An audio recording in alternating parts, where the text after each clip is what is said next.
I'd like to thank everybody for joining me today. Today, I want to talk about how we plan for retirement, and especially how do we manage the taxes in retirement, and can we eliminate taxes in retirement?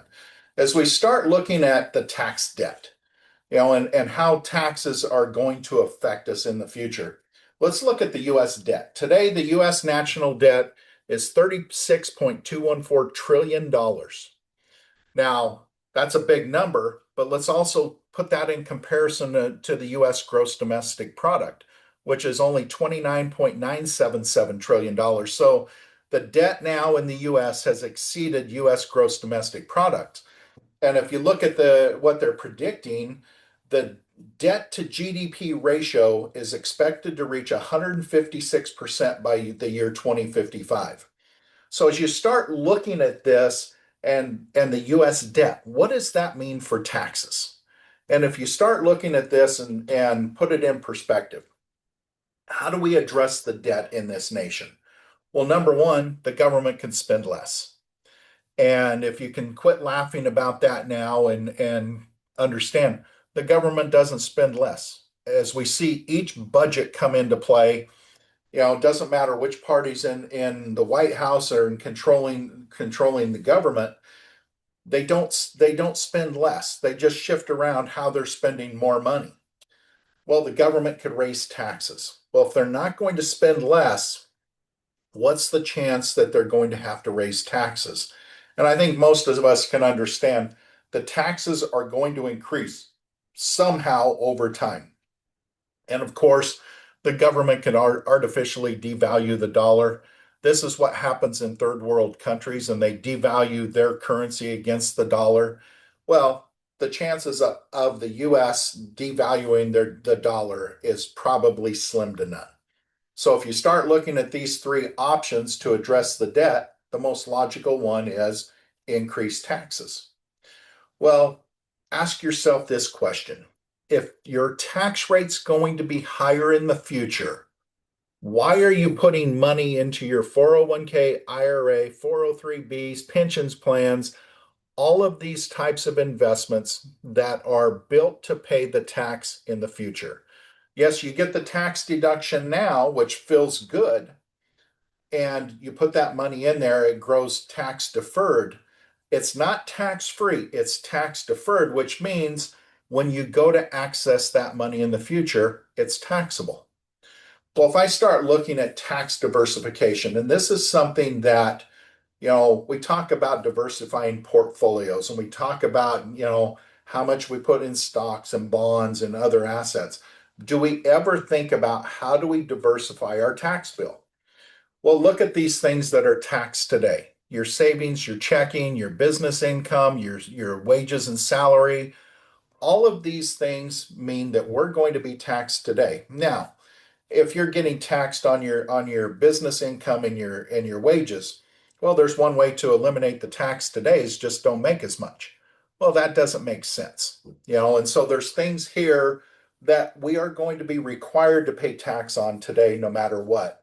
And that's just part of living in this economy.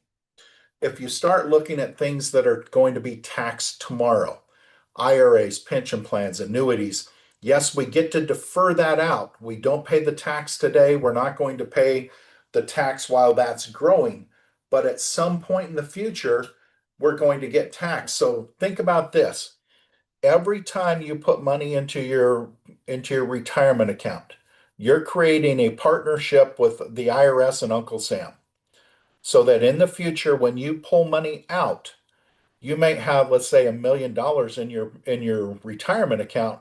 Well, there's $1 million in there, but that $1 million is not yours. Some portion of that is going to go to the IRS to pay the tax when you access that money, and maybe accessing it when taxes are higher, you have less deductions on your tax return. Therefore, your effective rate is considerably higher than it would be today. If you look at the other diversification, can we put it into tax advantaged accounts?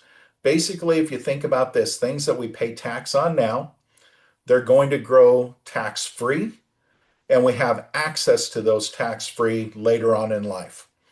So here's a good example. If you were a farmer Would you rather pay tax on the seed or would you rather pay tax on the harvest? Now, it's one I grew up in farming, and in farming, the seed costs a whole lot less. So if you can pay tax on a small amount and grow that tax deferred or tax free, so that in the future what you harvest is not taxable, I think that makes sense. But the question is, how do we do that? And is there a way that we can do that to where we feel good about it? Now, a lot of times, and I see a lot of planning, it's to eliminate today's taxes. But are we taking into account what that's going to do to us in the future? So if we look at some of this, tax advantage plans. So if we look at these tax advantage plans compared to a qualified plan. So remember, your qualified plan could be an IRA, it can be a 401k, a 403b. These are all plans that are designed to be taxed in the future. You get the deduction now, but tax it in the future. One of the tools that we can use is properly designed life insurance. And by saying properly designed, we pay the tax now. We're going to put money into this life insurance policy so that it is paid with after tax money. And if it's designed properly, it's going to grow tax deferred and we can access it tax free anytime we want. And if I look at this, we're going to have tax deferred growth of the values.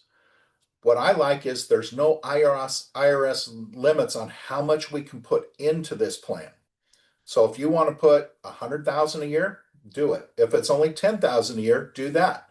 But you get to decide when you want to put the money in and how much. You also get to decide when you want to access it. Remember, most qualified plans, you can't access it before age 59 and a half. If you do, there's not only the tax that's been deferred out and could be a higher tax rate, you're also going to get a 10% penalty on top of that. So, whoops, you need the money. Now they're going to penalize you for accessing your own money. Now, the other part of this is, what if you don't need the money in retirement? You've done great in retirement planning. You've continued to work longer than you want because you're in a job or have a business that you enjoy. You don't have the required minimum distributions at age 73, so you can pass more on to your heirs, to your kids, versus you paying the tax on it now. So you start looking at all of this. Life insurance, if properly designed, can be a great tool for a tax-free retirement. But not only just retirement, between now and retirement as well, if you need that access. If I compare that to a qualified plan, well, a qualified plan, we're going to get tax deferred growth, but when you access that, you're going to have to pay the tax. So maybe if you're in a 20% effective tax rate now, well, compare that to the future when you might be subject to a 35 or 40% tax rate. So there again, let's look at what the goal is and also how that compares to later. We can have an ancillary death benefit in the qualified plan. That I like that between now and when we get to retirement. What if a death happens premature?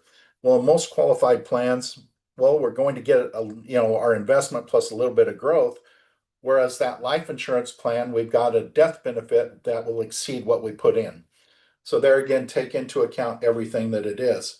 A traditional IRA, there again, traditional IRA, we get the deferred growth, we get taxed on when we access it.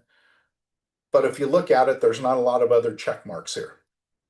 And finally, looking at a Roth IRA. Roth IRAs are great. There again, Roth IRAs pay the tax now, and then in the future, when you need it, you can access it tax free. There again, there's no required minimum distributions. It's non-taxable when you get the income. There again, there's limitations on accessing that early if you need it. So take into account what it is. As you look at this, we get to choose. Choose which tax road you want to be on. Do you want to pay the tax now? Or do you want to pay the tax later? Or is it a combination somewhere in between so we have some of both? So as you think about your planning, look at your planning, diversify your tax effect, not just your risk. So proper planning is going to help you have a better retirement and manage the taxes into the future. I appreciate everybody getting on. If you have questions, feel free to reach out. If not, we'll talk again next week. Thank you.